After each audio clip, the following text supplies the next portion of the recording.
you shortchange the miracle. You shortchange the opportunity to see God work because you never tried. It is worship to have faith that God can do more with your less. He loves faith. There's like 4 pillars to a dream week in my mind, and you've got all 4 of those things worked in there, and God can do this for decades. There's no hint of burnout anywhere, even if things get hard. Well, now I can keep worshiping God through my work and funding the kingdom and taking care of my family. Like, this is the most no-brainer way to think about business to me. Welcome to the Courageous Men Podcast, where we help Christian men follow God faithfully, love their families well, and build a legacy that lasts. And now your host, Whitney Sewell. Welcome to the Courageous Men Podcast. I'm your host, Whitney Sewell. Today we're talking with Graham Cochrane, an entrepreneur, author, coach who's built multiple 7-figure businesses while keeping faith and family at the center. You might know him from the Recording Revolution or the Graham Cochrane Show, but what I love most is how he's learned to build a business that doesn't break his family. Today, we'll talk about creating margin, leading with peace, and seeing our work as worship. And whether you're running a business or leading your home, Graham's story will challenge you to slow down, trust God, and lead with purpose. Graham, welcome to the Courageous Men Podcast. Honored to have you on. The more I've gotten to know about you and your family, you are an ideal guest, that's for sure. I know you are going to add a ton of value. Oh, thanks for having me on, man. I can associate myself with the word courageous now. I'm a courageous man. I love it. It's a great show name. I love the concept of the show, and I love what you're doing, man. It's good to connect again. Yeah, grateful for sure for your time. And you know, I know that you've said you wanted a business that didn't cost you your marriage or your kids. I think every man probably listening can relate to that pretty deeply, but I've probably not figured that out yet. But when did you first, say, realize that success, say, without margin wasn't really success at all? Well, I feel like I was really saved from a lot of the heartache. Like, I don't really have the sort of painful story in terms of losing the family and then realizing I need to reverse engineer it. God kind of saved me from that by giving me some counsel and wisdom early on, which hopefully this conversation can be for someone as well, wherever you are. But I lost 2 jobs in 2009 during a span of 10 months. We're in the middle of the Great Recession. We had just moved 1,000 miles away from home to help start a church with some friends. And we bought our house, had our first daughter, Chloe, and then I lost that second job. And that was where I found myself like, oh my gosh, this isn't working. Job security was a myth. That's when I learned that maybe the idea of a steady paycheck was a bit of a myth. And that's when God called me into entrepreneurship. And it was in that season that I had a mentor, the only kind of mentor I had. I was like, I don't know what I'm doing. I'm stressed out. I'm church planning and I'm starting a business and starting a family all at the same time. I'm 26 at the time. And I called up an old college professor of mine, Dr. Bill Evans. I said, Bill, I don't know what to do. I don't know what I'm doing. And he said, well, he asked me, tell me about what Sabbath looks like. Like, tell me about what your rest looks like. I'm like, I don't even know what you mean by that. Like, let me explain to you again, Bill, what I'm doing. On the weekends, I am doing setup, tear down. On Saturdays, I'm the worship leader, volunteer. So I get up at 8, I drive to the storage unit, meet the band, we get all our equipment, we drive to the church rehearsal space, and then we set up and we rehearse for 2 hours and we pack it up, take it back to the storage unit. I'm home by 1 or 2 in the afternoon on Saturday. And then we do all that again on Sunday for the actual church service. I don't get a break on the weekends. And then I'm trying to build my business Monday through Friday. And he said, well, you're going to have to start taking Fridays off. That's going to be your new Sabbath. And I said, Bill, I don't know how to build a business in 5 days a week. Definitely not in 4. You know, it doesn't make sense. Bill, you're not hearing me here. Yeah, he's like, no, I'm hearing you clearly. And, you know, this audience gets it that, like, he challenged me. He said, let God show you that he can do more in 4 of your days than you can do in 5. Mm. And it's the same principle as tithing, right? God can do more with your 90% than you can do with your 100%, but people just don't believe it, or they haven't experienced it, or they're nervous. And so I was challenged pretty heavily from day one to grow my business and start it in only 32 hours a week. I only gave myself Monday through Thursday, 9 to 5. So that was a false limitation. It was fake barriers, fake boundaries. But I learned something really powerful. I learned On a practical level, I learned something called Parkinson's Law, which you look it up. It just says that work always expands to fill whatever time you give it. And so if you give yourself 7 days a week to run your business, it'll take you 7. If you give yourself 4, it'll take you 4. And I learned that the hard way, because what Parkinson's Law does is it forces you to get very honest and very focused and ruthlessly, like, put a gun to the head, sorry for the visual, but a gun to the head of every task you're doing, every initiative, every marketing endeavor, every offer, every event you're invited to, every whatever, and say, prove to me that you are worth my time, that you're actually going to drive business forward. And it forced me to be really efficient from day one. So all that to say, I never had the crash and burn burnout story. I had the I'm broke as a joke for 2 years on food stamp story, but God was not kind enough to me from day one, at least from my story, maybe because it's the message he wants me to share, like my newest book that's coming out soon. It's not out as of this moment, but The Effortless Business. The heartbeat of my business is to help entrepreneurs scale while working less. And so I think he wanted me to have a unique story of, hey, you never had more than 32 hours a week to build this business. And so once I saw that that was possible, I was like, well, how about let's do this in 3 days a week? Or what about 2 days a week? What about 1 day a week? Like, what's possible? And it just set me on this quest of getting curious about efficiency. And bro, it has just shown me that there is almost infinite opportunities to not only scale your business, but to do it in fewer hours a week. And that gets me really excited. That is incredible. Man, there's so many things we could talk about there. But you gave yourself only Monday through Thursday, and you're really challenging me personally at the moment as well, by the way, which is so timely. But Monday through Thursday, and I'm thinking, okay, wait a minute, Bill, like you don't understand. I don't have a paycheck, Bill. Yeah, I'm just talking Yep. to your mentor here. That's what I Yeah. would be thinking. Like you did not hear what I said. But I love that he challenged you in that. And so you're taking that in. What does your wife think at that point? What do you think? Like, I've got to go provide for my family, but he's telling me to take a day off. What is that? I mean, how are you all taking all that in as a family? It's a fair question. I mean, I don't want anyone to be confused. I was scared out of my mind, and insecure, scared, embarrassed. I was embarrassed to be a Ugh. college graduate with taking money from the government to pay for his groceries with a baby and a wife and a mortgage, like super embarrassed. So all of them, the feelings wheel of emotions, I have felt them all. Um, so I didn't know what I was doing, but I will say that when you tell your wife that you're committed to a full day off every week where it's just for the family, like we called it Family Fun Fridays. We branded it that. And for years, that's what it was. We would take our kids to the zoo or the beach or Barnes and Noble and read a book and put it on the shelf because we couldn't afford to buy it. It's like, and now I sell books that I wrote that are Barnes and Noble. It's kind of wild, but like whatever we did, we just did it together. It was fun, and we were together. I think she felt cared for. That like, okay, I don't know how that's going to work, but I can appreciate that you are saying yes, church is important. That's why we came down here. We're gonna like give up some of our weekend and serve and all that stuff. But Fridays are just for our family. I think she felt served and loved. And so she was all about it. She's like, I believe in you, even though I don't know what we're doing. And I believe in God more importantly than that. And this audience can appreciate that and what God can do because we're trying to make him a priority and family a priority. And so here's the challenge for the entrepreneur, especially the Christian entrepreneur, is we say God first, maybe our wife second, maybe our kids third, which should be the biblical order if you really look at it, and then maybe our work fourth. We like to say that.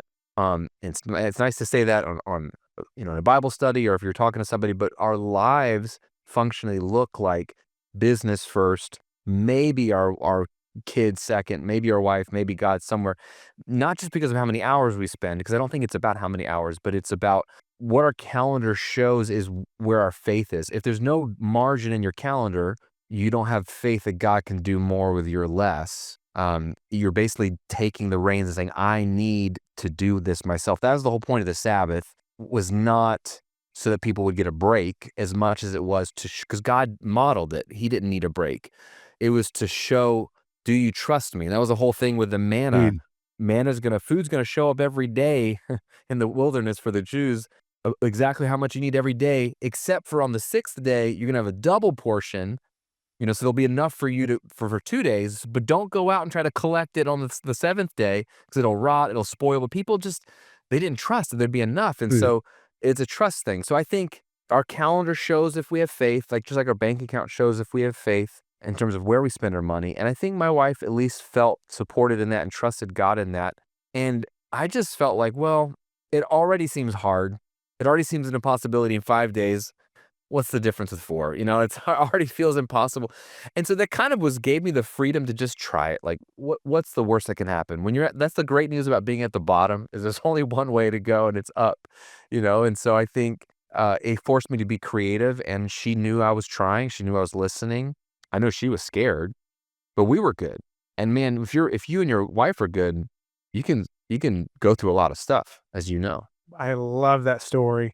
I just think that's so telling to the Lord's work, right, in your all's lives and, your marriage. My goodness, there's so many things there, and maybe speak to this, how were you and your wife equipped to walk into that together? Because because it's like maybe there's a couple things you could speak to there that would even help the man leading right now that maybe they're not on the same page biblically, or maybe they don't have somebody discipling them, or just something. How were you all equipped to that? Because it's so helpful, right? If you're both walking towards the Lord together and something hits like that, well, it's very different than man if you weren't beforehand. What did that look like for you all? Oh man, I mean, I tell you what, the best thing you can have is unity with your wife, right? Like Psalm 133, I think says how beautiful it is when brothers and sisters dwell in unity. It's talking about believers and stuff, but because there God commands his blessing. There is blessing when there's unity. And so if you apply that to your marriage, God will bless you when there's unity with your spouse, meaning you're not fighting for your way and manipulating it slightly because you can, or your words, or whatever, or babe, I just got to do this, or this is important. It's for the family. It's so we can have the lifestyle. Whatever we can do sinfully to manipulate our wives, and she shouldn't do the same either. When you're unified under what matters, it does make things a lot easier. So we're not perfect in this, but we've always fought for unity and try to be aligned and be going in the same direction. And so she knew that I was just trying to take care of the family and that I would work hard. But she also knew that I wasn't going to disappear and just have my head down and not be available because it's so stressful. So she felt like we're protecting time with the family, time with our church, and we had committed to volunteer a certain number of hours, and that I was going to work hard on the hours I was working. So I think that helps. We did have a tight church community. So you need community, you need other people. The problem with our situation was that community had no idea what to do with us as I was starting a business. None of them were entrepreneurs. So at best, they were like, "We can pray for you. We can support you if you need finances." It was a tight, but they didn't have what I now know I need, which is a community of Christian entrepreneurs, because it is a unique path to walk as an entrepreneur. And 9 to 5ers, and I was one, they just don't get it. They have different challenges, but they do not have the weight that you carry as an entrepreneur. And they also, I don't know if you've ever dealt with this, Whitney, but it's like the Christians that don't get entrepreneurship are almost the worst people to hang out with because they're like, you should just like serve more at your church and stop being so greedy and growing your business. And it's like, who do you think employs you? Like, where are you getting your money from? Some entrepreneur, some quote unquote greedy entrepreneur that's Oh, working his or her butt off to build a business to pay your bills. And they just don't get they don't get the ambition. They don't get the drive. And they, like much of the world, and this is a bone I have to pick with our culture in America, at least, like much of the world, they look at entrepreneurs as the bad guys. I mean, look at the bad guys in every movie and every book. It's some, billionaire entrepreneur, and they're painted out as the bad people, the evil rich. And it's like there's no nuance there. But yeah, there's evil rich people. There's also evil poor people. And there's good rich people and there's good poor people. Like the money has nothing to do with your character. I had a group of people that were just like conflicted. Like, we want to support you, Graham. We want to pray that God would bless your business, but we don't want it to take away from the church and these other things that you need to be focusing on because that's the ministry. And I struggled, like there's a whole nother conversation, but I yeah. struggled for years on knowing what's the role of entrepreneurship for a Christian because I didn't know a single Christian entrepreneur. Now I know a bunch more, and I've realized, oh, we're called to something a little bit different. I think we're really the kings and the queens, like the kingdom makers in our own little world. Like we're not that we're more important, but we have a heavier burden. We're leaders in a special way that we need people who understand that. And so I didn't quite have that community back then like I have now, but I had enough people at least praying for me. But dude, I had my wife and I had a relationship with the Lord, time with him every day.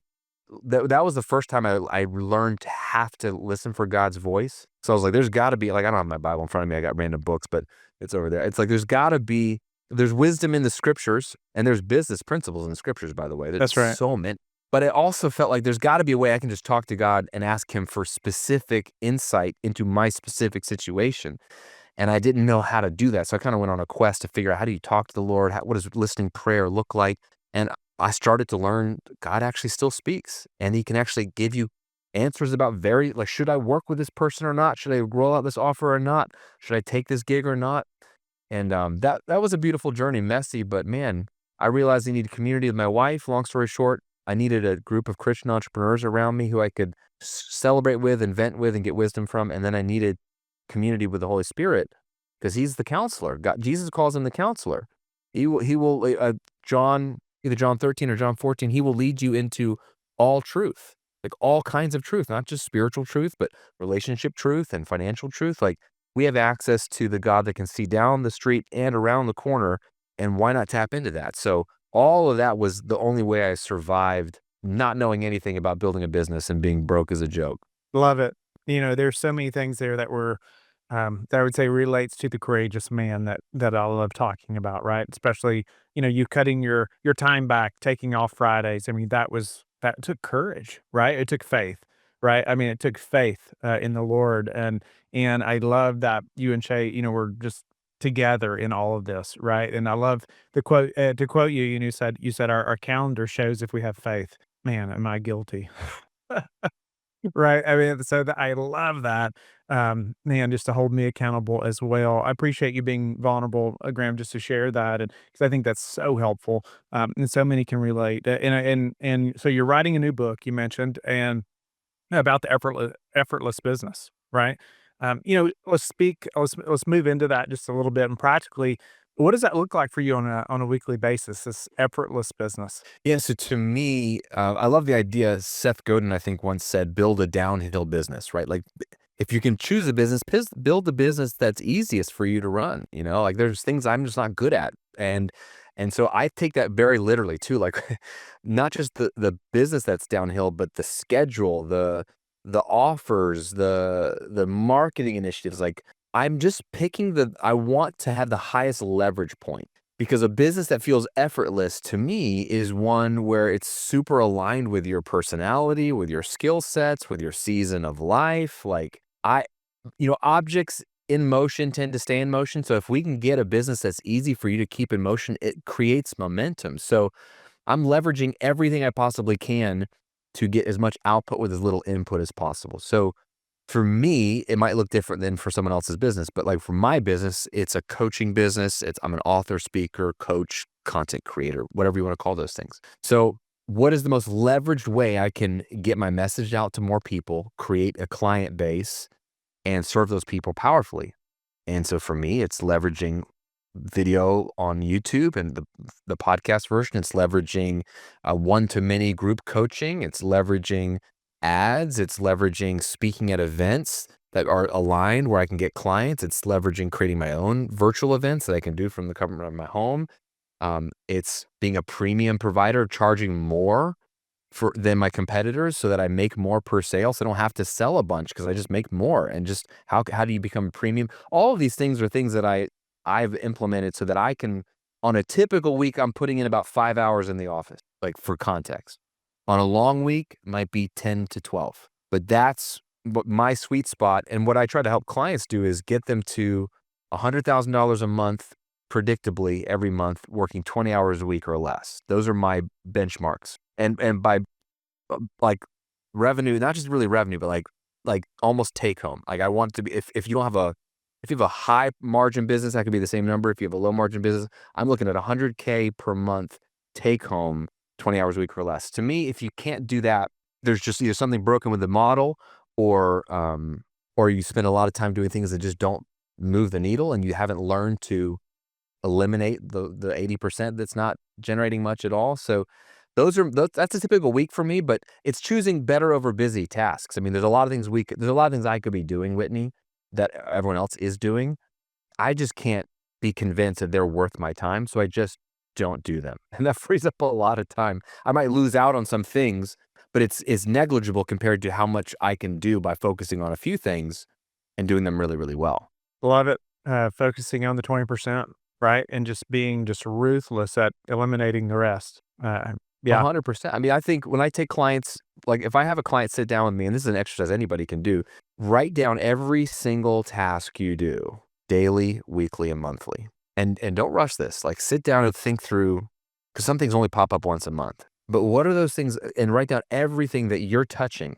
And for me, like for example, every subtask, like if I upload a video every week, well, that's multiple things. Ideating a video, that's recording the video, that's editing the video, it's coming up with a thumbnail, uploading it to you. Like, so write down everything in bullet points just so you see it all, even if some things are like a 5-second thing. When my clients do this, they're kind of like, they almost want to throw up in their mouth because they see how much they're doing. That you have to kind of see it, it's almost like a financial coach sitting down and like looking at the bank statements and the pay stubs and the credit card stub, just to like, let's look at what you're actually spending, not what you think you're spending. But when you see it, it's convicting. And then I have them just look at that whole list and say, look, I operate under the premise that only 20% of what you're doing is really making a difference. So your job is to find the 80% that's not making much of a difference. Literally 4/5 of what I think people are doing is just stuff that doesn't really bring business in. It's almost like a trick. You can easily avoid the thing that really would grow your business and make your life better by doing the things that are safe and comfortable, like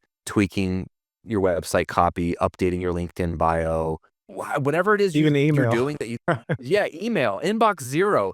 I'm convinced that the devil invented the idea of inbox zero. I don't know what that accomplishes. A, it gets filled back up again the moment somebody replies, but B, does inbox zero grow your business? Does it get you in front of your ideal client? Does it put money in your pocket, time in your calendar? No, it doesn't. It doesn't do anything. It just feels like a sense of accomplishment. And some people love that. And I learned early on, like, who cares if I have inbox zero? So I'm not going to do that because I don't get paid every time I clear out an email. If I got paid $1 million for every email I got cleared out, sure, I would do that. But I don't. And most people don't. So it's getting really honest about getting rid of those tasks and not even delegating to somebody else. Like, don't ever delegate something that shouldn't be done by anyone. Like, the first thing you should do, and I think Tim Ferriss taught me this first years ago in the 4-Hour Work Week, but it's like, before you delegate, you do two other things. You eliminate first. You look at that list and like, what can I just stop doing? Like for me, it's, responding to YouTube comments. I used to pride myself in responding to every comment on all of my videos. I was like, wait, this does not move the business forward, and this is taking so much time. So I just stopped doing that. No one needs to do that. So I just eliminate that. And then whatever cannot be eliminated, can you automate it?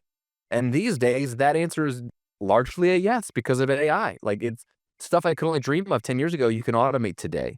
And then whatever absolutely must be done and cannot be replaced by a tool or AI, then you delegate it to someone else if you don't have to do it. If it doesn't require your face, your voice, or unique skill set, then you delegate. But there's very few things that even need to be delegated these days. So it does require a bit of intention. But if you could eliminate, like, bro, if 80/20 tells us basically what someone's doing Monday through Friday, you could stop doing Tuesday, Wednesday, Thursday, Friday, and just do Monday and still get 80% of the results. That's a pretty good life. And then maybe you double down on Monday and you do that stuff on Tuesday. Well, now you're only working 2 days a week and you're making almost double what you made. That's how powerful Pareto's principle is if you take it literally. And I literally take it literally. That's how weird I am. But it works. Love that. That's a challenge as well, right there for me, all the listeners. Man, if you could put everything into Monday, just one day, what are those things if that's the only time you could spend on your business? Uh, pressing forward a little bit into that, I know you are uh, very strict about protecting family time, like we've talked about, right? But things creep up, right? Are there some rhythms? Are there things that you're non-negotiable about around your schedule or time blocking or daily rhythms, or that are just like, hey, Whitney, I'm doing this no matter what happens, or maybe it's with the kids, maybe it's with your wife, or but wait a minute, then there's something on fire at the business? What happens? Give us some of those rhythms, and then what happens when there's a fire? Yeah, I mean, I think number one, you have to set the boundaries because no one's going to set them for you. And everyone will take advantage of whatever you allow them to take advantage of. And they don't do it maliciously. But if there are no boundaries, then your clients, your team members, contractors, whomever it is, they will gladly call you, Slack you, whatever, 24 hours a day, just if you let them. So step one is you have to create boundaries because no one's going to create them for you. That's probably the most courageous thing you could do because most people don't have them because of FOMO. They're afraid of missing out. They're afraid of hurting someone's feelings. They're afraid of looking not professional. I actually think it's the opposite. I think the moment you put boundaries, people respect you more. The moment you say, no, I don't respond to email. I personally only check email once a day, Monday through Thursday. And so it's like, I'm sorry, there's people I don't get back to for weeks at a time. Oh, well, I might lose business, but people are almost more intrigued than anything. After they get pissed, they calm down like, "Oh, who is this guy? Who does he think he is?" Um, and so you've got people will respect you if you set boundaries, whatever those boundaries are. Like I always challenge people to take Fridays off. I think it's a fun thing. It's part of my story. But like, look, if you're scared, just take Fridays off. And this is happening corporate America. Like this is becoming mainstream. Like the 4-day work week is becoming tested, proven. But anyway, just like set a boundary number one, whatever you want that to be. It could be I want to be home by 5 p.m. every day, or I want to take my kids to school every morning, so I'm not going to get into the office until X. You got to set the boundary first for it to even exist and have a chance of winning. Now, no day or week is perfect, right? Life be life, and so there's going to be stuff that comes up. This is the first test. Is the whole point of boundaries is when stuff comes up. It's not because it's going to be a perfect week every week. You got to have some processes in place. Maybe it's a team member, even if it's a 5-hour-a-week contractor who's the go-between, like message this person, not me. And they will filter the message to see if it's really code red or not. So figure out a way to test it because life will happen to you the moment you put these boundaries in place. Myron Golden has always said, I think it's a brilliant phrase, disruption always follows intention. So the moment you set a new intention to do something, life will throw you a curveball to disrupt you, The moment you set a new schedule and you start taking Fridays off, that's when some fire is going to pop up and it's going to test you. It's going to test your resolve. So there's something to setting the boundaries first, expecting a test, and learning to differentiate between big fires and little fires. Like, let the little fires burn. There's a great article, and it might have been Tim Ferriss that wrote it too, called "The Art of Letting Bad Things Happen." Sometimes you got to learn to let some mess happen in your business, some little fires burn. Oh well, the world didn't actually stop spinning.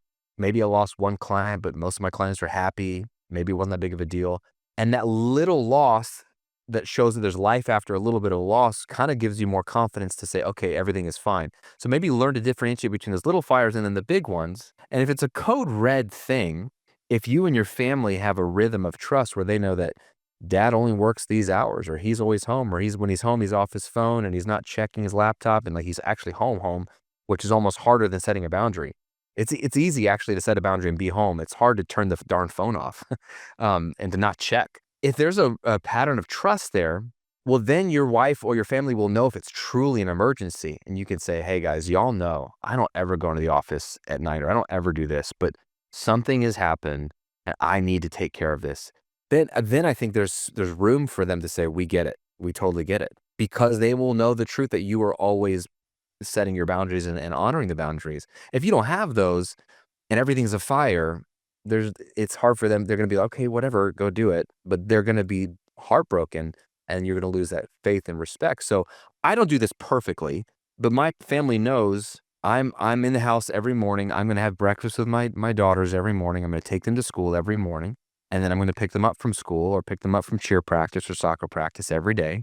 And I'm home every afternoon, usually around 3 or 4. I'm home every dinner. I'm home Fridays are still my day off. But it's not with the family because the kids are in school. So now it became a date day. Like Shay and I have a date day. Instead of a date night, we do a date day every Friday where we go for a walk on Bayshore Boulevard down here in Tampa, or we go out to lunch. We return stuff to Target. We run the car to the car wash, like whatever. But we just hang around each other all day.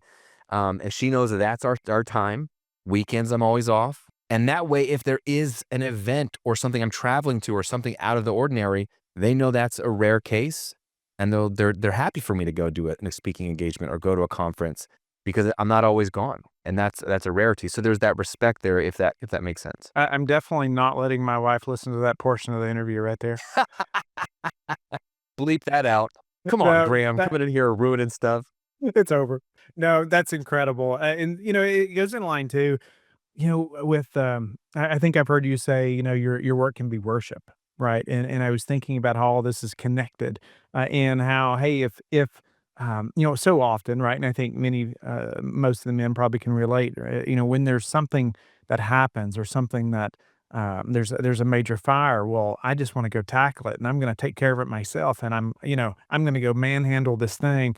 And that seems courageous, right? In the moment, it seems the manly thing to do to go do, but man, I'm not consulting the Lord in any way, you know? I'm not even, it's not even a thought, well, I just gotta go get it done. No, well, if I gotta work 15 hours today, well, that's just what I gotta do. Okay. But what I love how, you're challenging us. Hey, if you only have Monday through Thursday, it's already pushing me. Or I already got that time blocked off. I'm going to pick my girls up from soccer practice at this time. It's already blocked off. Well, Lord, I mean, it's like it's pushing you to increase your faith, or it's pushing a dependence on the Lord, right? In a sense, hey, Lord, you've got to show up, right? I only have this much time. I trust that you're going to show up today, right? You're going to do this, and so I love that, and that almost seems like a form of worship, right? In itself. Can you speak to that? Just how your work is worship and how all that's connected. Oh, man, yeah, you're right. There's so much there because we live these seemingly compartmentalized lives as if, like, my family life is one thing over here, and then my money is over here, my work is over here. It's all connected. It's all beautifully connected. That's why if there's problems, let's say in the bedroom, meaning like just privately between you and your wife that nobody sees, the arguments, the fights, it affects everything. We know this, right? It affects everything. If there's problems in the business, if there's stress in the business, it affects when you come home because you're a human, right? And you're made in the image of God, and God's not this compartmentalized, like lined up, chopped up thing. He's so many things in one. So there's a couple of elements here where work is worship. Number one is I personally believe, like literally Jesus, when he says, ask and it'll be given. I think Jesus actually gives us what we ask for. I mean, I take it literally because he literally says it. I don't see a lot of qualifiers. There's a few versions of it throughout the gospel accounts, and then even First John and Second John and Third John, like he in some of his letters too, about like, well, if you're abiding with Jesus and if you're walking in repentance and a couple other things, if it's according to God's will, there's a couple of like maybe you could say caveats. But if you just take Jesus literally, let's just say Matthew 7:7 and 7:11, that whole section, ask and you will receive what you're asking for. Well, if you're asking for a 15-hour work week, I think Jesus will let you have a 15-hour for work day, 15-hour work day. He'll let you have it. If you're basically saying, Jesus, I want to go manhandle this, go right ahead, Graham. You have what you asked for. But if you're like, Jesus, I've committed to only working 6 hours a week, or 6 hours a day, or 4 hours a day, or 8 hours a day, or whatever it is, and I'm going home at 4 o'clock regardless, and I don't know how to solve this problem. Can you help me solve it? I think Jesus will say, yes, if that's what you asked for, I can help you with that too. And I just don't think we ask for big enough things. I don't think we ask creatively. I think Jesus kind of gives us what we ask for. And I just asked the Lord to grow my business while I work less. And he's only answered that. And James says you have not because you ask not too. And I think a lot of guys have never asked Fridays off. Like it's never crossed their mind. And so you shortchange the miracle. You shortchange the opportunity to see God work because you never tried. So I think there's that aspect of worship. Like it is worship to have faith that God can do more with your less. He loves faith. Like without faith, you can't please God, Hebrews says. Like, so there's so much to Jesus wanting to see our faith in him. And it's not lazy or unbiblical to work less. I've never understood this concept. I think it's like a fake American concept of we have to work hard, and it's sort of the American work ethic that even then it's just all contextualized to the history that we came from or whatever. But I don't see anything biblical about like working all the time. I see something biblical about hard work leads to profit and mere talk leads to poverty. So like, yeah, I work, bro. I don't just sit around. there's something too about being shrewd and being wise and leveraging and finding the things that really do matter and doing those things. So I think you worship God one way by having faith and asking him to bless what you're doing and help you where your gap is. The other way is that I do think our work is our ministry. I do think our work is it's the most time we spend. It's the most people we'll probably interact with. It's our giftings and literally what we're called to, especially as business owners, it's the most beautiful role to have. You get to build a product or a service that makes the world a better place. And so, and it employs people. If you do it right, you have lots of profit left over. It's the business owners that have the money that are funding the nonprofits that don't know how to make money. They know how to ask for money. So like we all need to work together. Like it's the greatest privilege in the world to be an entrepreneur. So I think it is our worship by creating a great business that sustains for a long, long time. And that's the key word, sustains. Most entrepreneurs are burning out because they're working too hard and they think it's noble what they're doing. It's foolish what they're doing. They're working way too hard. So they're not working strategically. They've never stopped to do an analysis on their tasks or their offers or their business model or whatever. I've blown up offers and models. Anytime I've seen it not be effective anymore, I've blown it up and let the messiness of it happen.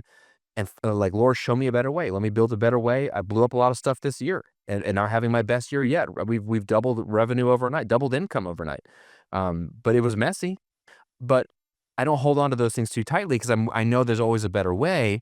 And I think if I want to be able to be in this business for a long time and serve a lot of people, I have to take care of myself. And I Mm. have to take care of my mental health and my physical health. And I need to make sure my business is sustainable. So it's a way of worshiping the Lord by staying in business. And the way you stay in business is by working less and working more strategically and designing like what I call a dream week, where like you win every week because you love your work week because it's designed by you the way you want. There's like 4 pillars to a dream week in my mind, and you've got all 4 of those things worked in there, and you're like, I can do this for decades because I'm not. There's no hint of burnout anywhere. Even if things get hard, I'm energized by what I do and how I do it. That it's like self-propelling energy. Well, now I can keep worshiping God through my work and funding the kingdom and taking care of my family. Like this is the most no-brainer way to think about business to me because it's I think the most biblical thing is what is the most sustainable model? Jesus modeled this. He didn't burn out. He would take time to rest and pray. He wouldn't finish ministering to whole towns. People would be like, Jesus, everyone's looking for you. He's like, nah, we're moving on. Like he knew when to cut and leave, and he didn't do all the things. He just did enough, and he never burned out. I mean, he only had 3 years to do the ministry publicly, but he wasn't ever burned out. He might have been tired because we do hard work sometimes, but he knew how to sustain his ministry, and he was modeling that for us. Yeah. Wow. Yeah. He modeled seeking the Father, right? And all those things as well. And so, you're leaving space for that, right? By not being in the office 15 hours a week. Yeah, so challenging. And it goes right into, I know that um, I know you've built 7-figure businesses, Graham, but I think you've also mentioned, like peace and freedom are the real metrics, right? And this is what you've been modeling for us, through this interview, no doubt about it. But, speak to, are there ways that you measure that now, or what success looks like for you? Yeah, so this is so important because I mean, I'm a human, so I see the numbers that I want to hit, and for me, it's income and impact numbers because I'm in a very public space. So it's like how many people are hearing my messages on YouTube or Instagram or speaking at an event, and then how much money. Like those are they're easy to measure and they're vanity metrics, but they matter to me. So I'm a human. If I don't hit those numbers that I'm wanting, I get disappointed just like everybody else. So I'm on a journey still. I don't think I have it wired or figured out. But to me, success is I like I was telling my daughter this morning. I'm driving my 13-year-old Vera to school, and she and I are probably the weakest in our family on being able to identify our feelings and communicate our feelings. So I was doing like a little like therapy session with her, and I was like, well, let's both try to like figure out and call out what we're feeling this morning going into school today. And because her favorite answer is, I don't know. I'm like, how are you feeling? I don't know. So I'm trying to get her to process. So I was like, well, let me process it with you too, because daddy struggles with feelings too. So let me think about how I'm feeling today. And I named like a bunch of different feelings. But one of them was excitement because I love going into the office. I actually love what I get to do. And I didn't always used to love what I used to do. I mean, I've worked in sales, I've worked in corporate America, I've worked in software companies, and it was a paycheck, and I was grateful for it. But every Sunday night, taking out the trash, knowing Monday's coming, I was like, oh, another week doing what I hate.